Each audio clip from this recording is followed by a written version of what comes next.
Breonna Taylor's killing set off months of protests in Lowell and other cities and drew national attention. Celebrities, civil rights activists, demanding justice, urged the Kentucky Attorney General Cameron to bring charges against the cops. Last week, the city of Lowell said that it would pay $12 million to Ms. Taylor's estate as part of a legal settlement with her family.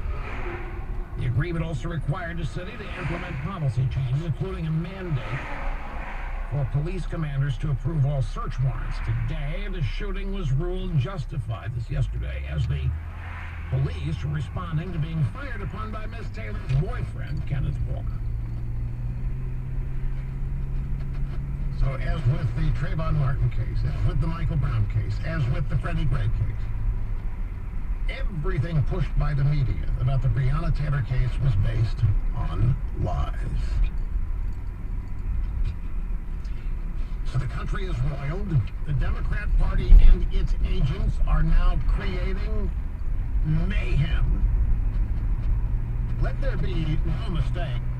The people making violence, the people creating the violence, the people engaged in all of these so-called peaceful protests are Democrats. They are people who will vote Democrat. They are people who are Democrat. There's not a single Republican among them. Now, you might find at the head of the line some white, college-aged women who are purposely stationed there to make it look like it's a peaceful protest and that it's white people feeling guilty about this and demanding that the president and the Republican Party apologize and all this. The Republican Party and President Trump had literally nothing to do with this.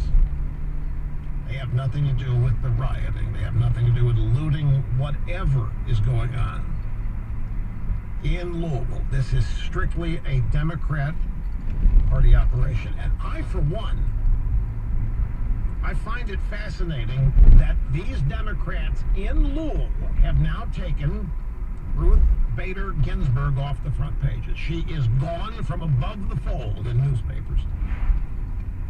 They have sabotaged their own efforts to undermine Trump's SCOTUS choice Supreme Court pick because everybody's now focused on what the Democrats are doing in Louisville.